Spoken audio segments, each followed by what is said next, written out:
আমার ধর্ম নিয়ে হ্যাঁ এখনো অনেকে কনফিউজ। আমার যে জনপ্রিয়তা আমি মনে করি ঠিক আগের মতোই আছে, কারণ এখন তো বাচ্চা পোলাপানরা বিচারক হয়ে যায় যারা গানের কিছুই বোঝে না। আমার ইচ্ছা আছে একটা খুব সুন্দর একটা মসজিদ করা। আমার ওই একটাই আমার বউ, একটাই আমার প্রেমিকা। আমার গায়ে যত দুঃখ সয় বন্ধু আরে করো তোমার মনে জাহালয়। সেই যে ক্লোজ আপ ওয়ানের যাত্রা, মানুষের মুখে মুখে নোলকবাবু নামটা কেমন ছিল আসলে ওই সময়ের যাত্রাটা? ওই সময়টা আসলে আমার কাছে স্বপ্নের মতো ছিল, এখনো মাঝে মাঝে স্বপ্নের মতো মনে হয়। এই কারণে মনে হয় কারণ আমি কখনো ভাবিনি যে এত বেশি অল্প সময় এত বেশি জনপ্রিয়তা পাবো। যাই হোক, সব কিছু আল্লাহ পাকের ইচ্ছা। হয়তোবা আমার ওই যোগ্যতা ছিল যে কারণে এত জনপ্রিয়তা পেয়েছি। আর মানুষের ভালোবাসা সবসময় আমার পাশে ছিল, মানুষের দোয়া, সব কিছু মিলে এখনও মাঝে মাঝে স্বপ্নের মতোই মনে হয়।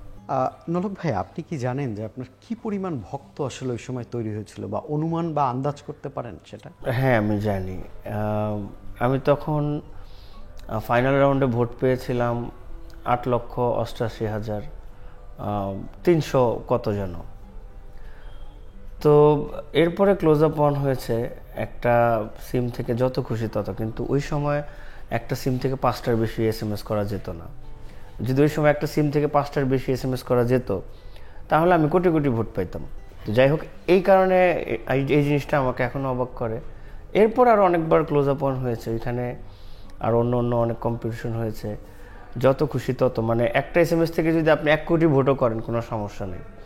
তো আমার সময় ছিল সর্বোচ্চ 5টা। তো এইটাই হচ্ছে আমার অনেক বড় একটা ব্যাপার, স্বকীয়তা। তার উপরে আপনার সেই বিখ্যাত গান যেটা হচ্ছে মানুষের মুখে মুখে ছিল, আমার গায়ে যত দুঃখ সয়। একটা লাইন কি একটু আমরা শুনবো? বন্ধু আরে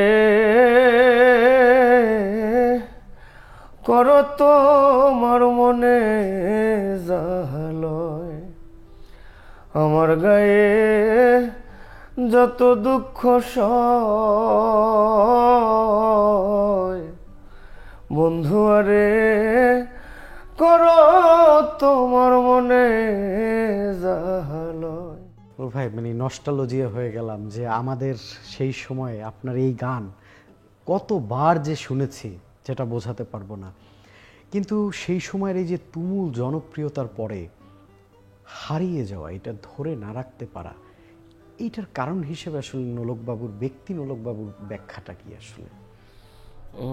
আমি তো গানের মানুষ, আমি তো গানই গাই, আমি তো হারিয়ে যাই নাই। প্রথম কথা হচ্ছে আপনার প্রশ্নের উত্তর এটা। দ্বিতীয় কথা হলো আমার যে জনপ্রিয়তা আমি মনে করি ঠিক আগের মতোই আছে, কারণ আমাকে বাংলাদেশের মানুষ বানিয়েছে। নোলকবাবু বাংলাদেশে এক পিস আমি মনে করি।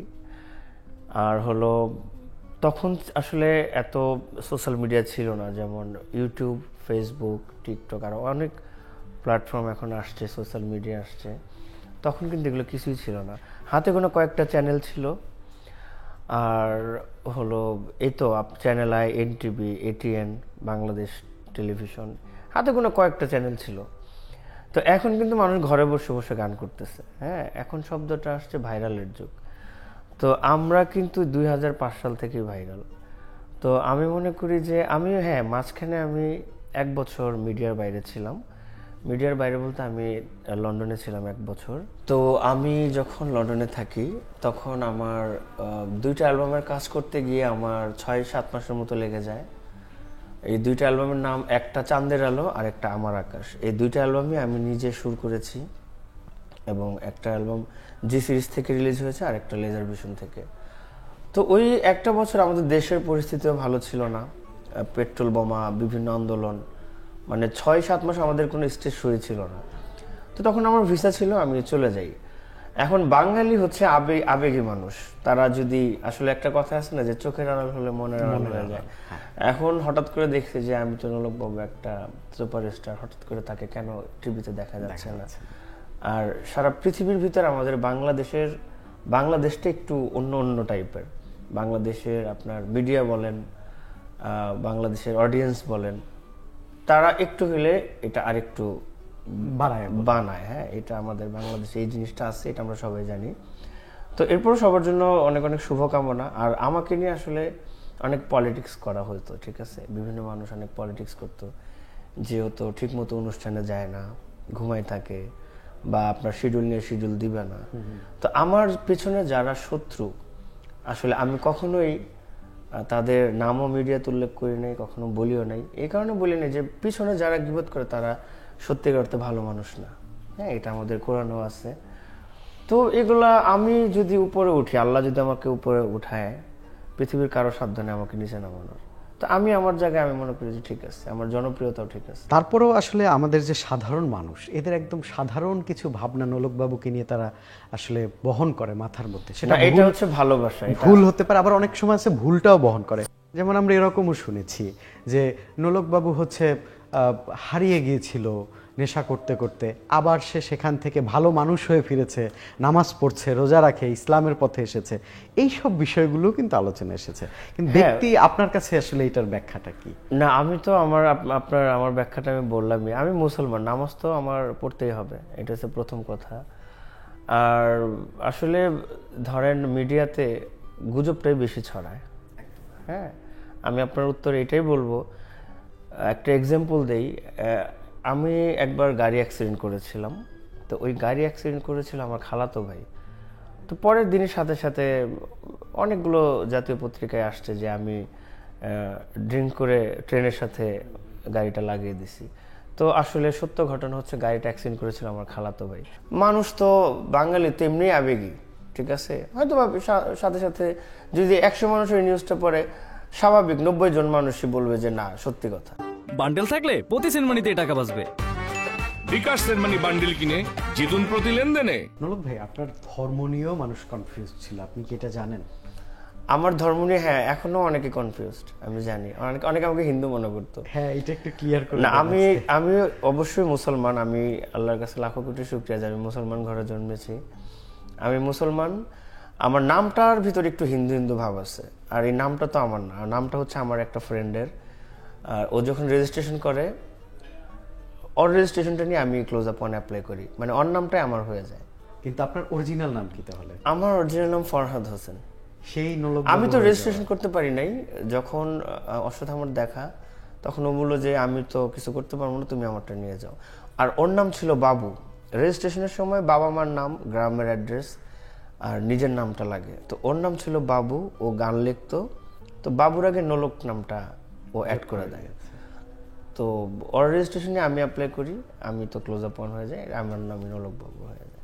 একদম একটা সাধারণ ছেলে থেকে টপ লেভেলের সেলিব্রিটি একদম। ওই সময়টা আসলে আপনার কেমন যাচ্ছিল? একটা পর্যায়ে আমি অসুস্থ হয়ে পড়েছিলাম, কারণ প্রতিদিন ইন্টারভিউ, প্রতিদিন সাক্ষাৎকার, প্রতিদিন প্রোগ্রাম, এই টানা 3 মাস, একদম টানা 3 মাস এগুলো আমার করতে হয়েছে। তো আমার এখনো মনে আছে, একদিন আমি ফোন অফ করে কক্সবাজার চলে গেছিলাম। 7 দিন পরে আমি ওখানে একটু ঘুরে টুরে 7 দিন পরে আসছি। আর কোথাও গেলে তো হাজার হাজার ছবি, ঠিক আছে। আসলে এটা জনপ্রিয়তা হওয়ার কারণেই এই জিনিসগুলো হয়েছে। কিন্তু অনেক সময় দেখবেন যে সেলিব্রিটিরা অনেক বিরক্ত হয়। একসাথে যদি আপনার 100-200 মানুষ যদি ধরে, টানাটানি শুরু হয়ে যায়, স্বাভাবিক আপনার কাছে খারাপ লাগবে। তো ওই জিনিসটা এখন আমার ভিতরে কখনো হতো না। আমি একটা স্টেজে গেলে যতগুলো মানুষ আমার সাথে ছবি তুলতে চাইতো, আমি সবার সাথে তোলার চেষ্টা করতাম। এখনকার সময় রিয়েলিটি শো দেখলে কেমন লাগে নিজের যখন দেখেন? আমার তো ভালোই লাগে, কিন্তু আসলে আগের কোয়ালিটিটা নাই। আগে যেরকম ফেয়ার হতো, বা ভালো মানের আর্টিস্ট আসতো, শিল্পী আসতো, সুন্দর ভালো ভালো জাজ থাকতো, ওই জিনিসটা নাই। এখন তো বাচ্চা পোলাপানরা বিচারক হয়ে যায়, যারা গানের কিছুই বোঝে না, ঠিক আছে। এরা বিচারকের আসনে বৈশা বিচার করে। তো এটাকে তো আমি কম্পিটিশন বলবো না, এটা হচ্ছে বুঝে দুষ্টামি করা আর টাকা কামানোর ধান্দা। কি মনে হয় বাংলাদেশের যারা বিচারক ছিলেন আপনাদের সময় থেকে এই পর্যন্ত, আসলে সেরকম কোয়ালিটিফুল যদি ধরি বা সম্মানসূচক জায়গায় এরকম কয়েকজন 3-4 জনের নাম যদি জিজ্ঞেস করি, কাদেরকে মনে হয়? অবশ্যই নিঃসন্দেহে আমাদের সবার প্রিয় আহমেদ ইমতিয়াজ বুলবুল স্যার, আমাদের সাবিনা ইয়াসমিন ম্যাম, রুনা লাইলা ম্যাম, কুমার বিশ্বজিৎ স্যার, সৈয়দ আব্দুল হাদি স্যার, এন্ড্রু কিশোর, আয়ুব বাচ্চু, এরকম অনেক নাম আছে, সুবীর নন্দিদা। এন্ড্রু কিশোরের সাথে কি আপনার কোনো স্মৃতি আছে? হ্যাঁ, এন্ড্রুদের সাথে আমার একটা ডুয়েট অ্যালবাম আছে। অ্যালবামের নাম বসন্তে বিরহ। এটা 2006 সালে তার সাথে আমার বের হয় গাংচিলের ব্যানারে। ওই অ্যালবামটা প্রচুর সেল হয়েছিল, তখন তো সিডির যুগ ছিল, প্রচুর সেল হয়েছিল। তো তখন দাদার সাথে আমার প্রথম দেখা, আমি সালাম করি পায়ে হাত দিয়ে।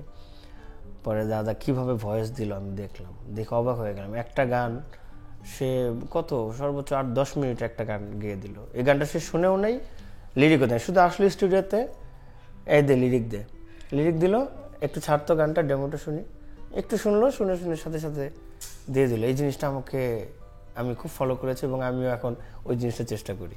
মানুষের একটা কৃতজ্ঞতা বোধের জায়গা থাকে। আজকে ক্লোজ আপ ওয়ানের পরে দীর্ঘ অনেক বছর, আপনার কি মনে হয় শুরু থেকে যদি আজকের দিন পর্যন্ত কোনো একজনের উপর কৃতজ্ঞতা প্রকাশ করতে বলি, সেই মানুষটা কে এবং তার আপনার জীবনে অবদান কি ছিল? সেই মানুষটা হচ্ছে আমার মা। কারণ আমার মার জন্যই আজকে আমি এইখানে এসেছি।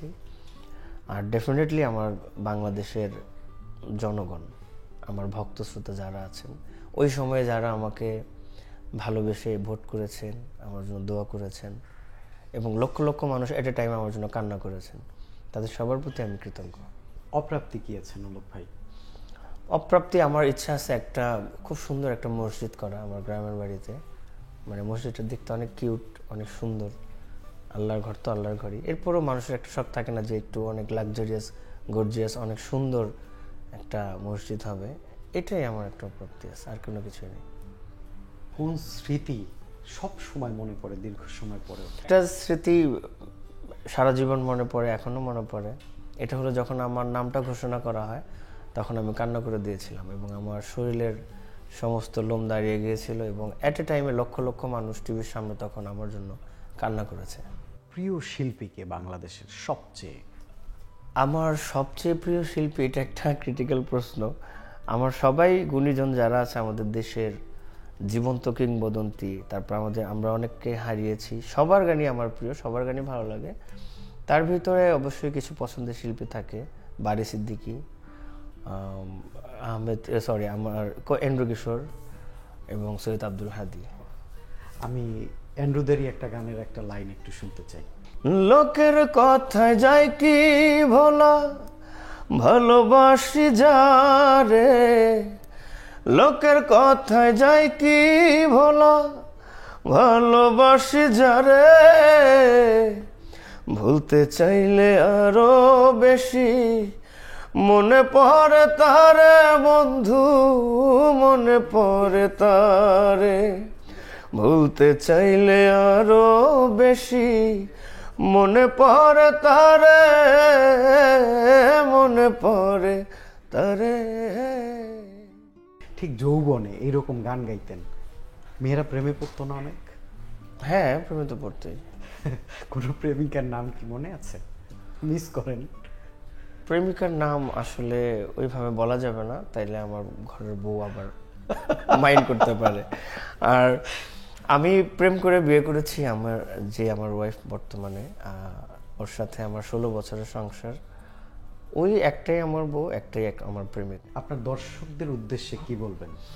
আমি দর্শকদের উদ্দেশ্যে একটা কথাই বলবো, আপনারা নোলক বাবুকে গানের মাধ্যমে চিনেন।